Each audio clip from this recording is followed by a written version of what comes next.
Hello everyone. इससे पहले हम अपनी सारी ज्योग्राफी के इम्पोर्टेंट यूनिट वाइज टॉपिक देख चुके हैं। इससे पहले हम देखो अपने जो ज्योग्राफिकल थॉट है इसमें हम रोमन्स और कैसे क्या हुआ था इसमें सारा कवर कर चुके हैं। तो आज हम देखेंगे contribution of Arab in geography. तो ये देखो हमें इससे पहले पता है कि अपने रोमन एम्पायर ग्रीस साइड में क्या हुआ था। पहले बहुत ज़्यादा इन्वेंशन, बहुत ज़्यादा साइंटिफिक इंपॉर्टेंट थ्योरीज वगैरह दी गई थी, लेकिन फिर एक टाइम वहाँ पे ऐसा है ना कि वहाँ पे डार्क एज आ गई थी। मतलब कि एकदम से सब पुरानी बातों में बिलीव करने लग गए थे, चर्च वगैरह में, रिलीजन में। तो वहाँ पे फिर क्या हुआ, डिस्कवरीज वगैरह, नॉलेज जो स्प्रेड हो रही थी वो एकदम से रुक गई थी। तो उसको वहाँ पे बोलते डार्क एज आ गई थी। लेकिन फिर उसके बाद क्या हुआ, वहाँ यहाँ जो अपना अरब का एरिया है, यहाँ पे बहुत ज़्यादा क्या हुआ, डेवलपमेंट हमें देखने को मिलता है कि कैसे ये लोग क्या करते थे, ट्रेड की वजह से और कॉमर्स की वजह से बहुत ज़्यादा ट्रेवल करते थे एक कंट्री से दूसरी कंट्री में, और अपने नॉलेज को इकट्ठा करते थे और अपने अकॉर्डिंग बनाते थे और स्प्रेड करते थे। इनका मेन टाइम पीरियड आता है 8 से 13 सेंचुरी के बीच में, जब ये बहुत ज़्यादा डेवलपमेंट हुआ इनमें।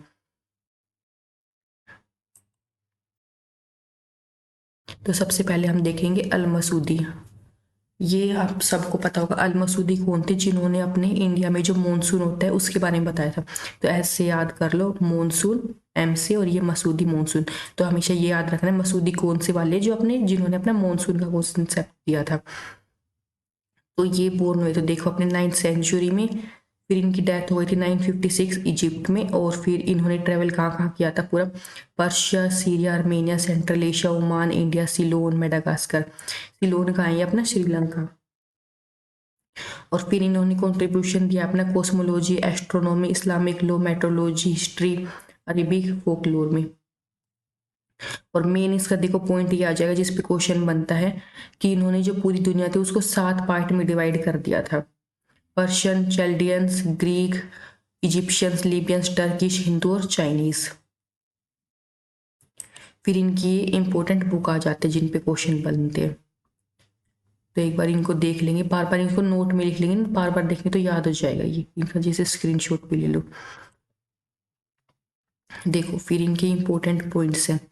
इन्होंने एक तो मॉनसून के बारे में बताया था आपने। फिर इन्होंने क्या बताया, जो अपना इंडियन ओशन है ना वो अटलांटिक ओशन से कनेक्ट है, ये इन्होंने बताया। और फिर इन्होंने क्या बताया, जो अपना समुद्र में नमक है ना वो कहाँ से आ रहा है, कि वो ये नहीं कि समुद्र में ही बन रहा है, वो जो अपना लैंड एरिया है ना वहां से आ रहा है। ठीक है। और फिर उन्होंने जो अपना वेदर कंडीशंस है ना उसको ऑब्जर्व किया कि कैसे मौसम बन रहा है, चेंज हो रहा है। और इन्होंने जो अपना ये फिजिकल एनवायरनमेंट का रोल होता है ना, कि वो उसका इम्पैक्ट हमारी ह्यूमन लाइफ पे क्या पड़ रहा है, उसके ऊपर भी इन्होंने डिस्क्राइब करने की कोशिश करी थी। और जो इन्होंने सी की सरफेस होती है ना, नीचे की तली होती है, उन्होंने क्या बताया, वो कर्व होती है। ठीक है, उसके बारे में इन्होंने बताया। फिर अपना आ जाता है इंपॉर्टेंट अल बरूनी। तो ये देखो किताब अल हिंद, इनको कैसे याद रखना है, वो तो अपना मॉनसून वाला हो गया था मसूदी। फिर अपना बरूनी, देखो अपना भारत होता है बी से बरूनी, भारत, इन्होंने अपने इंडिया के ऊपर किताब लिखी थी, किताब अल हिंद। और देखो मसूदी के ऊपर भी इन्होंने लिखी थी, मसूदी ने अपने ऊपर नहीं लिखी, इन्होंने उसके ऊपर लिखी। याद रखो पहले नंबर पे वो था, दूसरे पे आ गया, तो इस वाले ने उस पे अपनी बुक लिखी थी। फिर देखो हिंद की एक और इनकी आ गई। तो इन्होंने क्या है, टोटल 27 बुक लिखी है ज्योग्राफी के फील्ड में। और इन ये हुए थे, इनका इनका है जन्म उज्बेकिस्तान 973 में। तो ये थे इनके इम्पोर्टेंट पॉइंट्स। और देखो इन्होंने अपनी जो बुक है ना अल मसूदी, उनमें इन्होंने बताया अपने सोलर इलिप्स और ल्यूनर इलिप्स के बारे में। और इन्होंने बताया जो अपना इंडो और ये जो गंगा का प्लेन है ना वो किससे बना है, जो नदियां अपने साथ रेत बहा के लाती है ना, सिल्ट जो हम बोलते हैं, उससे भी बना है ये मैदान। और फिर इन्होंने बताया कि जो फ्लड वगैरह, बाढ़ वगैरह आ जाती है वो क्यों आते हैं, उसको डिस्क्राइब किया। और जो अपनी पूरी ज्योग्राफी ऑफ इंडिया थी ना वो इन्होंने डिस्क्राइब करी पूरी डिटेल में। तो आपने याद रखना बरूनी कौन थे, जो अपने भारत के बारे में बता रहे थे। और इन्होंने बताया जो हिमालय है ना वो मेन सोर्स है, जितनी भी रिवर्स है एशिया की, उनको पानी कहाँ से मिल रहा है, हिमालय से। फिर अपने आ जाता है इदरिसी। तो देखो इदरिसी का याद रखो, इन्होंने की मेन बुक थी, इन्होंने ये वाली दी थी, amusement for him who desire to travel around the world की। और इनका बोर्न इन 1099। इन्होंने क्या किया कि जो ट्रेवल करना चाहते हैं ना उसके लिए इन्होंने बताया था, पूरा ये बुक लिखी थी। और इन्होंने जो इन्फॉर्मेशन दी ना वो अलग अलग जो अरब के स्कॉलर्स थे ना, एक्सप्लोरर, उनकी इन्फॉर्मेशन लेके फिर कलेक्ट करके इन्होंने लिखा। और जो जैसे रास्ते होते हैं ना रिवर के, तो पहले तो अपना जैसे मैप वगैरह नहीं होता था, सेटेलाइट वगैरह, तो इन्होंने जो पहले मैप बना रखे ना रिवर की, यहाँ से रिवर जाती है, उन्होंने कई रिवर के जो मैप थे उनको सही किया था। और इन्होंने क्या बताया कि बहुत ज़्यादा गर्मी की वजह से जो अपना मेन इक्वेटर का पार्ट होता है ना, टोरेट जोन बीच का, वहाँ पे लोग नहीं रह सकते। और इन्होंने अपना वर्ल्ड मैप बनाया था, मेन इनका रफ था, इनका रेक्टेंगुलर प्रोजेक्शन के ऊपर बेस था।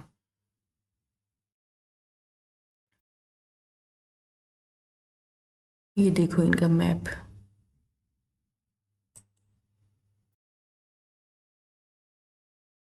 फिर अपने आ जाते हैं इब्न बतूता। बतूता की तो बहुत स्टोरी सुनी होगी आप लोगों ने, इब्न बतूता के गाने में बहुत नाम आता है ये देखो, born in 1304 in North Africa, और इनकी बुक है रिहाला।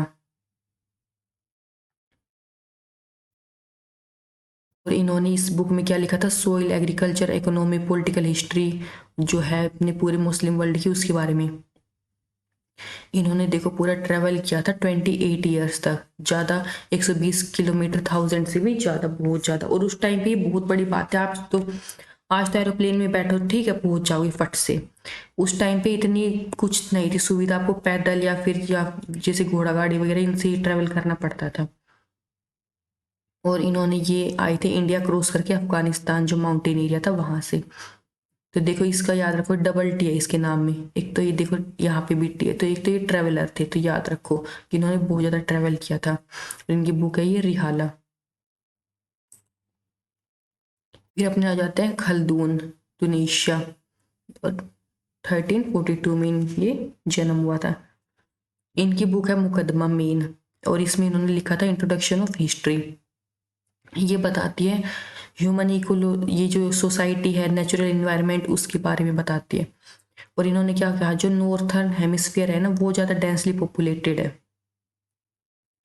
और क्या बताया ना, जो पॉपुलेशन होगी ना इक्वेटर के पास वो बहुत कम होगी। और फिर क्या कह रहा है, जो 64 डिग्री है ना उससे ऊपर नहीं होगी। और इन्होंने क्या रीजन दिया, जो पॉपुलेशन ये बता रहे हैं कि क्या कह रहे हैं, तो देखो इक्वेटर के साइड में तो बहुत ज्यादा गर्मी है इसलिए वहां पे पॉपुलेशन नहीं होगी, और 64 से ऊपर क्या है, बहुत ठंडा पोलर एरिया है तो इसीलिए वहां पे नहीं होगी।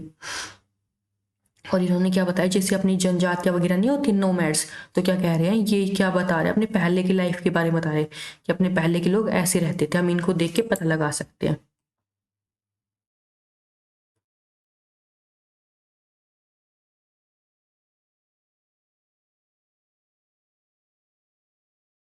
तो इनको हम जो है फर्स्ट एनवायरमेंटल डिटर्मिनिस्ट भी कह देते हैं वर्ल्ड का, क्योंकि इन्होंने क्या है, रिलेशनशिप जो होता है ना एनवायरमेंट का, मैन का, उसके ऊपर बहुत फोकस किया था। ये देखो इनकी बुक कवर, द मुकदमा एंड इंट्रोडक्शन टू हिस्ट्री। फिर अपने आ जाते हैं अल बाल्खी। ये बोर्न इन 850 सीई, ये जो अपना मॉडर्न डे का अफगानिस्तान है ना उस एरिया में। और इन्होंने स्कूल खोला, बाल्की स्कूल, उसको फाउंड किया। और इन्होंने गैदर की बहुत ज़्यादा क्लाइमेटिक डाटा, और फिर वो डाटा कलेक्ट करके इन्होंने फर्स्ट क्लाइमेटिक एटलस बनाई थी पूरी दुनिया की, और उसका नाम दिया किताबुल अशकल।